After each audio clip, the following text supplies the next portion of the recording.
예, 우리 하나님의 어떠하심에 대해서 배우고 있는데요. 오늘은 이제 하나님은 보이지 아니하시는 분이시다. 즉 하나님은 영이시다라는 것인데요. 이게 좀 어려운 말로 하면 신학적으로 얘기하면 하나님의 불가시성 이렇게 좀 부르죠. 자, 요한복음 4장 24절 말씀 보면요. 하나님은 영이시니 그분께 경배하는 자들은 반드시 영과 진리 안에서 그분께 경배해야 할지니라 하시니라.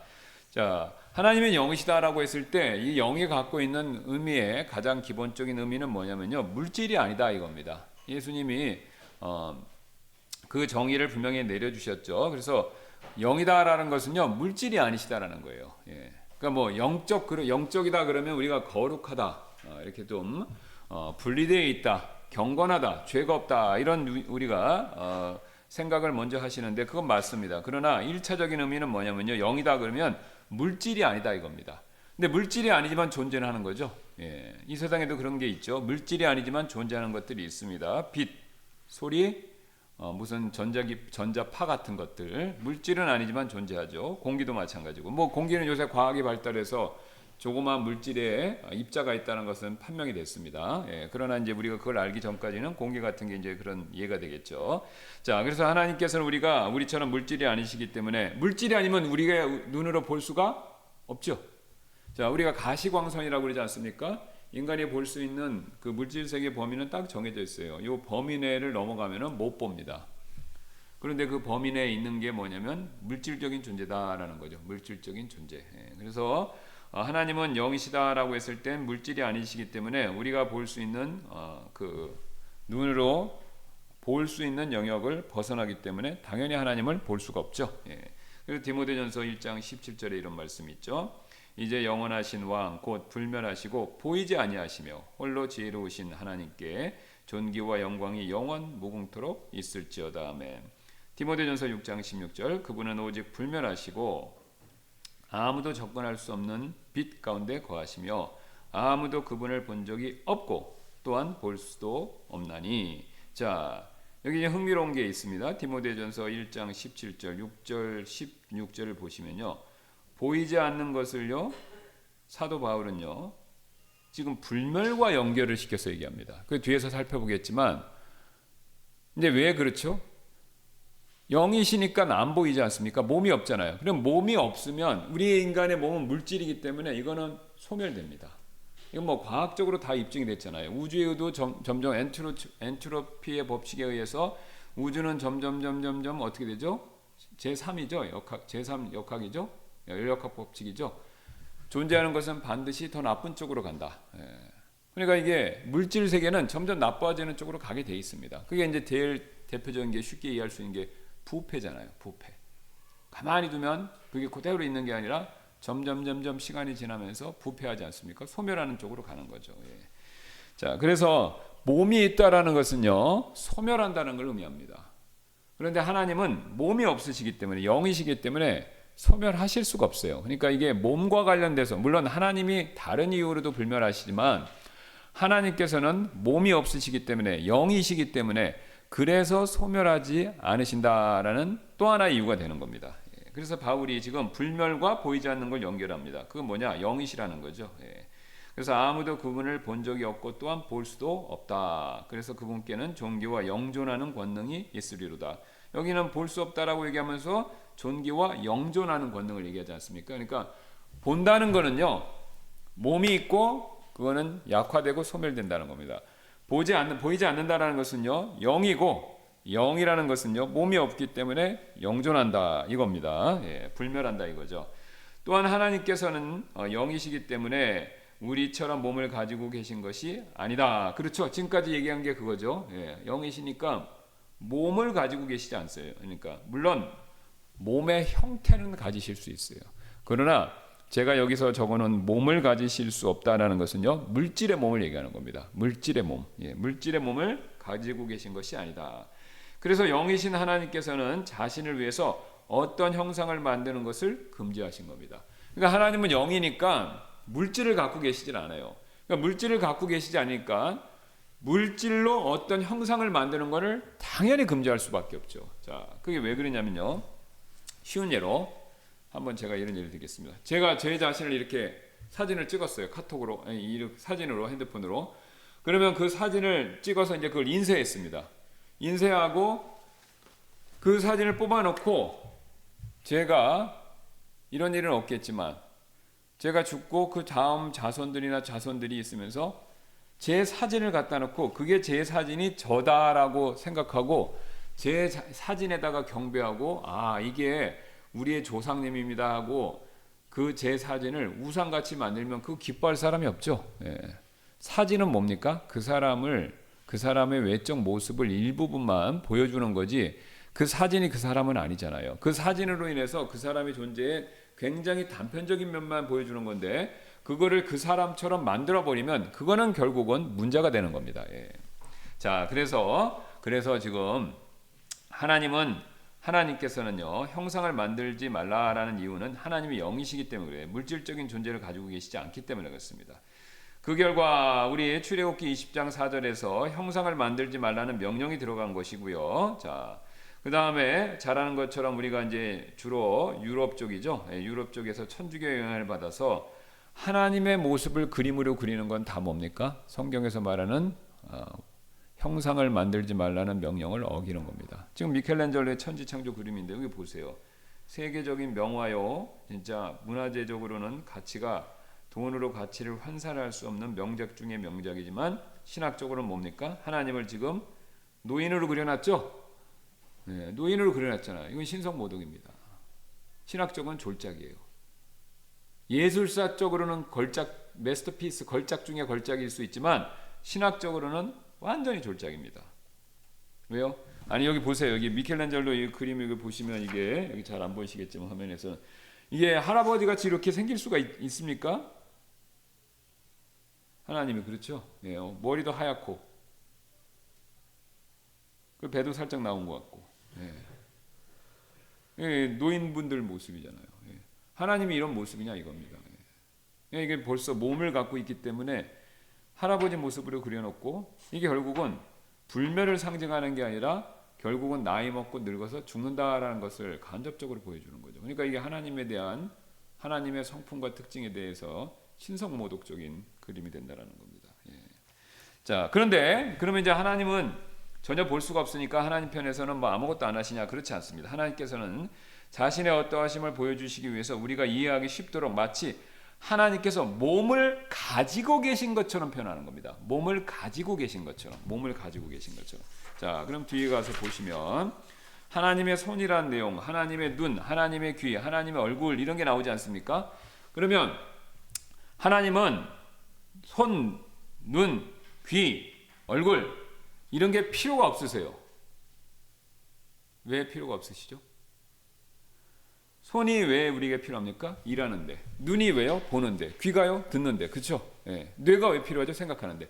근데 우리 인간은 손, 귀, 눈, 뇌 이런 게 있어야 생각하고 보고 일할 수 있잖아요. 근데 하나님은 손, 귀, 눈, 발 이런 게 없어도 다 일하세요. 그렇죠?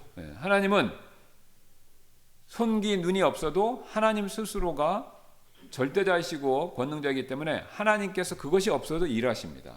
그러니까 하나님은 뇌가 없어도 생각하실 수 있고 손이 없어도 일하실 수 있고 발이 없어도 모든 곳에 가실 수 있어요. 눈이 없어도 모든 걸 다 보실 수 있어요. 그럼 왜 인간에게는 그걸 만드셨냐? 인간은 물질세계에 존재하니까 인간이 하나님처럼 보는 게 필요하고 하나님처럼 생각하는 게 필요하고 하나님처럼 뭐예요? 일하는 게 필요하니까 그 도구로서 뭘 만들어 주신 겁니까? 뇌, 손, 귀, 눈, 발 이걸 만들어 주신 겁니다.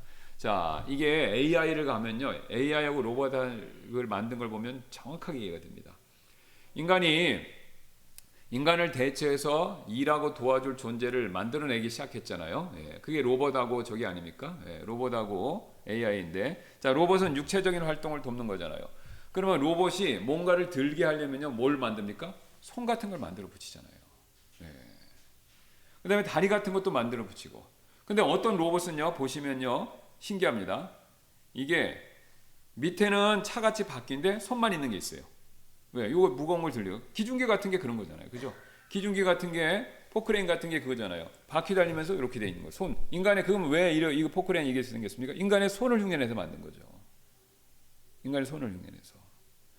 그러니까 인간이 자신처럼 일하는 걸 돕기 위해서 인간의 동작하는 것을 흉내내서 도구들을 만드는 거죠. 그럼 AI는 뭡니까? 인간이 생각하는 것, 뇌의 작용을 연구해서 인간의 뇌처럼 작동하는 법의 원리를 근거해서 물질로, 기계장치로 만든 거지 않습니까? 예. 제한된 범위 내에서. 물론 계산하고 단순 계산하고 이런 거는 인간보다 지금 속도가 더 빨라져서 앞선다고 얘기하지만 뭐 그 외 기타 등등은 안 되죠. 여전히 감정도 안 되고 도덕 간의 선악도 얘가 잘 분별할 수 있는 건 아니고 안 되는 게 더 많습니다. 사실 이게 지적으로 논리적으로 훈련하는 거, 그러니까 단순 연산 계산 같은 게 우리보다 빠르다는 거죠. 암기하고 그다음에 정리하고 이런 게 빠른 거지 그 외 영역은 인간을 따라올 수는 없죠. 예. 자, 그래서 인간을 본따서 만들듯이 하나님도 하나님 자신을 본따서 만드는데, 자, 그럼 인간이 자신의 뇌를 본따서 만드는데, 여러분 인간이 전능하지는 않으니까 인간의 뇌처럼 똑같이 못 만드니까 뭘로 만든 겁니까? 이런 플라스틱이나 기계로 만든 거 아닙니까? 이런 걸로. 반도체라는 그런 물질로 만든 거잖아요. 그렇죠? 네. 그래서 그런 물질로 인간의 뇌를 어떻게 됩니까? 본따서 인간의 뇌의 형상을 본따서 만든 거죠. 그렇게 해서 인간이 생각하는 훈련을 이게 따라할 수 있게끔 하는 거죠. 그러면 여러분 생각해 보세요. AI가 생각하는 연습을 하고 또 로봇이 손과 발을 같은 그런 작동을 하는 걸 보면요. 그런 거를 통해서 인간이 그걸 만든 사람은 뭐가 있다? 생각하는 능력이 있고 손으로 일하는 능력이 있구나. 이거를 우리가 충분히 추측해서 알 수 있죠. 예. 그러니까 예를 들어서 이렇게 생각하시면 되겠습니다. 보이저가 우주로 딱 보냈어요. 외계인이 있다고 믿고. 그러니까 거기다가 뭐냐면요. 인간이 문명에 대한 것들을 이렇게 넣어서 보낸 거예요. 그러면 거기 만약에 AI랑 로봇 같은 걸 이렇게 넣어서 만약에 보냈다고 생각해 보세요. 그럼 우주인이 딱 발견하고 로봇을 보고 이걸 보낸 생명체는 손과 발을 갖고 있겠구나. 이렇게 추론하겠죠. 또 AI를 돌릴 수 있는 뭐가 있었으면 컴퓨터를 넣어놨다면 그걸 보고 인간은 이렇게 생각하는구나. 그거를 추론하죠. 똑같습니다. 그래서 우리가 지금 손과 발을 갖고 있다라는 것은요. 하나님이 그렇게 만드신 건데 그러면 하나님이 꼭 손과 눈과 귀와 발을 갖고 계시냐? 그럴 필요는 없는 거죠. 왜요? 외계인이 손과 발과 로봇을 AI가 있는 걸 보고 그러면 인간이 기계장치의 손을 갖고 있다? 뇌가 메모리 반도칩이다? 이렇게 생각할 필요는 없는 거죠. 다른 방식으로 존재하고 있으니까. 그러니까 똑같은 겁니다. 우리가 손과 귀와 발이 있다고 하나님이 꼭 손과 눈과 귀와 얼굴을 반드시 가지고 계실 필요는 없는 거죠. 왜요? 이게 손과 눈과 귀와 얼굴은요.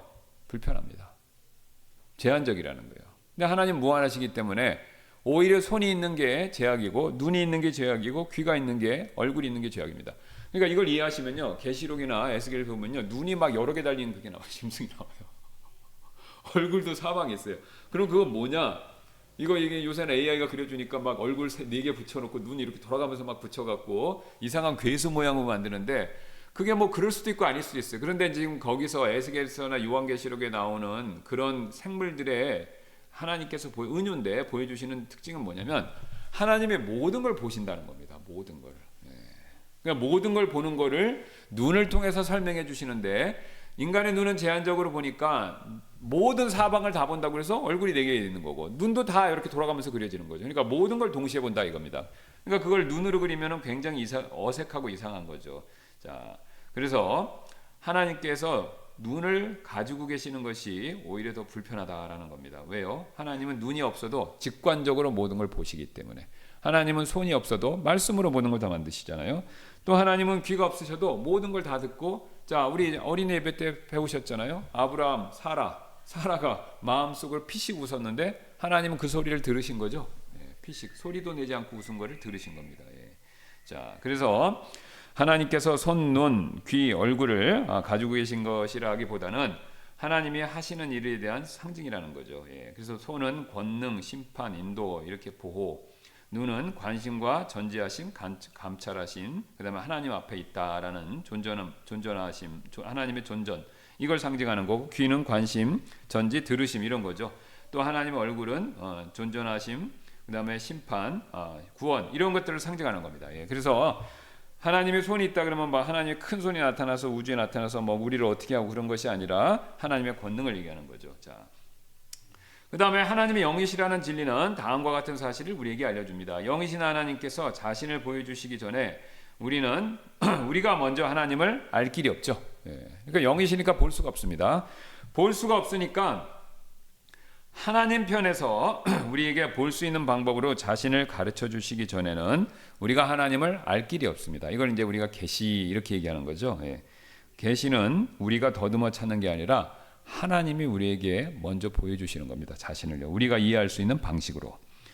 그래서 그 계시 중에서 제일 탁월한 계시가 뭐냐? 그게 성경이에요. 그렇죠? 왜 그렇죠? 여러분이 죄송합니다. 어떤 학교에서 공부를 배울 때 그 선생님이 가지고 있는 지식, 머릿속, 마음속, 경험 이 모든 것을 배울 때 말로 배우는 것도 좋고 그 다음에 직접 만나서 배우는 것도 좋고 그 다음에 어떤 뭐 영화 같은 다큐멘터리로 배우는 것도 좋지만요. 인간이 그 지식을 가장 정확하게 오랫동안 잘 기억하고 학습할 수 있는 방법은 글입니다. 글은 절대 사라지지 않아요. 아무리 영상 기술이 발달한다 하더라도 글은 사라질 수가 없어요. 왜 그러냐? 흥미로운 거는 뇌과학자들도 다 입증을 했어요. 인간은 생각할 때 언어를 쓴다는 거예요. 그림을 쓰는 게 아니라. 그렇죠? 우리가 뭔가를 상상해도 언어를 써서 상상하지. 물론 꿈 같은 데서 우리가 어떤 이미지를 보긴 보지만 우리가 인간이 정교한 생각이라든가 어떤 걸 이해할 때는요 반드시 글을 써요. 글을 언어를 사용하는 겁니다. 언어를. 그러니까 AI가 탄생할 수 있는 것도 인간이 언어를 사용하니까 그 언어가 코딩이죠, 맞죠? 그러니까 이제 컴퓨터가 이해할 수 있는 언어로 변환시킨 게 코딩이잖아요, 그렇죠? 그게 이제 AI 프롬프트가 되는 거고. 그러니까 이 코딩 언어를 쓰는 겁니다. 인간이 언어를 쓰니까 AI도 언어를 쓰는 거예요. 똑같은 방법입니다. 그래서 결국은 뭐냐? 언어, 말이죠. 단어죠. 그걸 적어놓은 게 책이고 그게 성경입니다. 그러니까 성경이 인간의 존재 방식에 있어서 하나님을 제일 잘 알 수 있는 방법입니다. 그러니까 환상, 꿈도 다 필요하고 그것이 하나님께서 역사하시는 과거에는 방법이었고 지금도 뭐 선교지에서는요 이게 성경이 번역되지 않는 지역에서는요 하나님께서 꿈과 환상과 계시로 역사하는 일이 선교사님들을 통해서 보고되어 있는 것이 사실입니다. 늘 있는 것은 아니지만요. 그러니까 뭐 정말로 막 꿈에서 지미 엘리엇 얘기했잖아요. 천사들 보고. 그렇죠? 천사들 보고 하나님에 대해서 생각하고. 그러니까 이제 그런 방법을 통해서 예수님의 복음을 전할 수 있는 기회를 쓰시는 건 맞습니다. 고넬료도 구원받을 때 어떻게 했어요? 베드로한테 꿈 보여주셨잖아요. 그렇죠? 천사도 나타났고. 자, 그래서 물론 천사가 직접 구원을 주는 것은 아니지만 하나님께서 구원을 이루시는데 꿈과 환상과 계시가 지금도 복음이 왕성하게 전해지지 않은 지역에서는 하나님께서 부분적으로 쓰시는 건 맞습니다. 그러나 제일 좋은 방법은 뭐냐? 역시 하나님의 말씀, 이게 제일 정확한 거죠. 그래서 하나님께서 영이시다라는 사실 자체가 또 성경이 필요하다라는 것을 보여줍니다. 왜냐하면 우리가 먼저 하나님을 알 길이 없고 성경이 제일 정확히 알 수 있는 방법이기 때문에. 그래서 영이신 하나님께서는 물질의 몸이 없으시기 때문에 불면한다. 이거 앞에서 제가 이제 설명드렸죠. 아까 말씀드렸던 것처럼 보이지 않는 것과 바울은 불면한다는 것을 연결해서 얘기하죠. 그 다음에 영이신 하나님께 예배하기 위해서는 우리는 당연히 영적으로 또 예배를 드려야 된다는 거죠. 그럼 여기서 영적인 예배는 뭡니까? 마음이죠. 이게 마음이에요. 그러니까 하나님은 영이신데 그러면 자 하나님은 영이시니까 몸이 없으세요. 그러니까 우리의 눈으로는 인식이 안 돼요. 근데 우리가 하나님을 인식하는 또 다른 방법이 있어요. 마음이죠. 그걸 우리가 영이라고 부르는 거지 않습니까? 성경은 마음하고 영을 서로 교환해서 써요. 어디까지가 마음이고 어디까지가 영이다 딱 잘라 이렇게 얘기하기 어렵습니다. 그러니까 우리가 눈으로는 하나님을 인식을 못해요. 그런데 마음으로는 하나님을 인식할 수가 있어요. 구원받지 않은 사람도 더듬어서 하나님을 인식할 수가 있고 구원받은 사람은 더 잘 인식할 수 있죠. 그러니까 우리가 하나님 앞에 예배하는 것도 마음으로 예배죠. 그게 이제 영적으로 예배드리는 거죠. 자, 그래서 우리 신앙은 마음 중심의 신앙이 될 수밖에 없습니다. 왜요? 하나님은 보이지도 않고 하나님께 가까이 가기 위해서는요. 영이신 하나님께는요. 마음과 마음으로 통하니까 그렇습니다. 그래서 우리가 영적으로 예배를 드린다라는 게 다른 뜻이 아니라 마음을 다하는 겁니다. 마음을. 자, 그러나 하나님께서 자신을 우리가 볼 수 있는 다양한 방법으로 드러내 주십니다. 그러면 이제 눈으로는 못 보지만 마음으로는 하나님께 가까이 갈 수 있는데, 그럼 하나님이 거기서 멈추시냐? 그렇지 않습니다.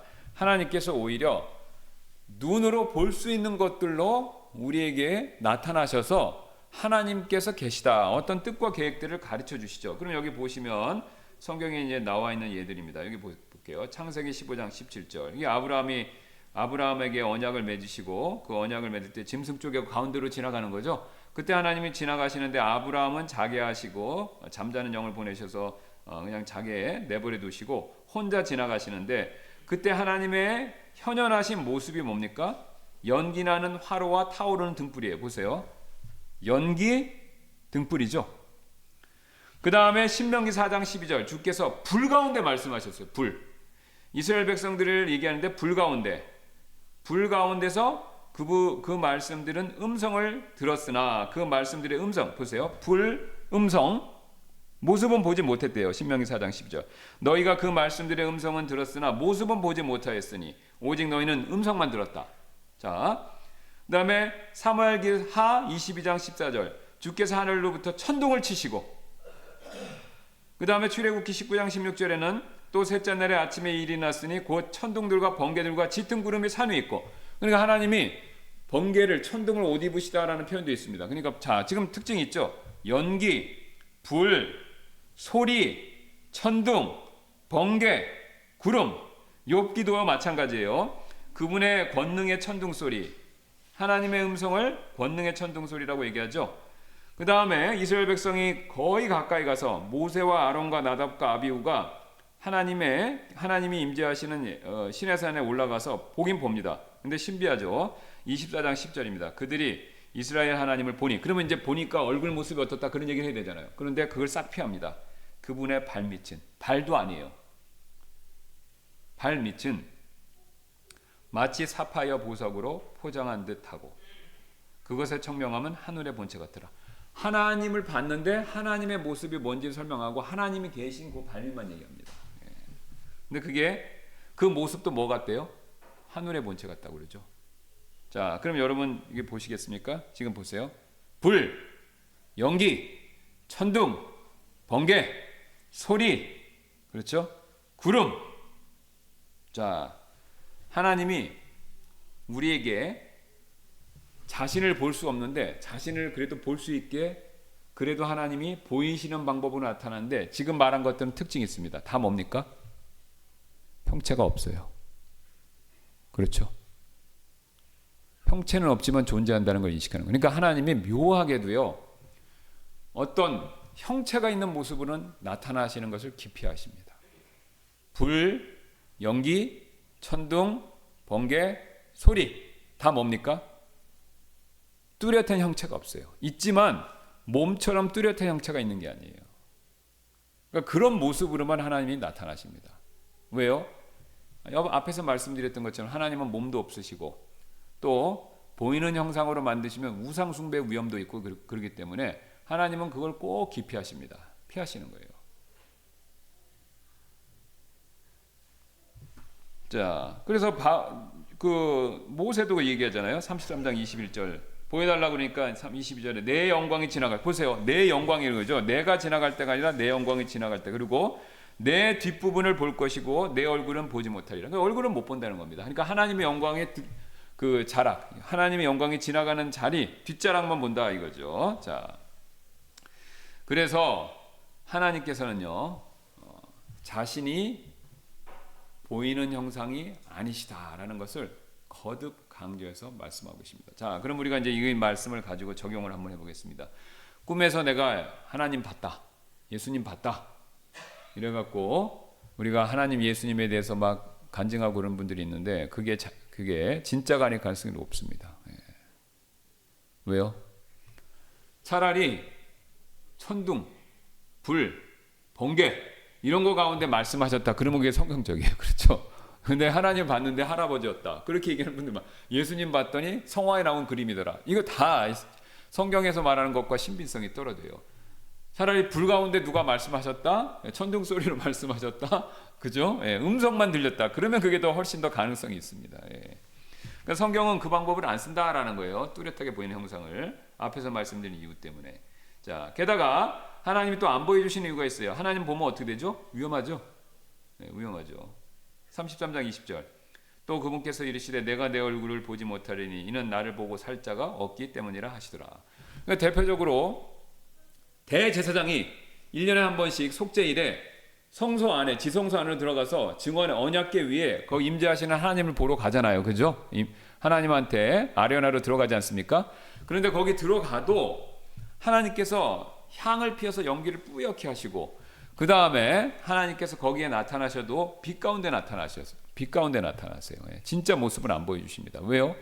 앞에서 말한 거랑 똑같죠. 불, 연기, 그건 똑같습니다. 그러니까 똑같은 걸 쓰는 거예요. 자꾸 연기, 불, 음성. 왜요? 직접 다 보게 되면 죽으니까. 근데 이게 우리에게 큰 축복이 됩니다. 뭐 태양을 보면 죽듯이 하나님 보면 죽는 거죠. 왜 축복이 되냐? 이제 천국 가서는요. 하나님 봐도 안 죽어요. 왜냐면 우리는 천국 가면 죽음을 이미 탈피했기 때문에 죽음을 우리가 넘어섰기 때문에 하나님을 봐도 죽지는 않습니다. 물론 두려움은 느껴요.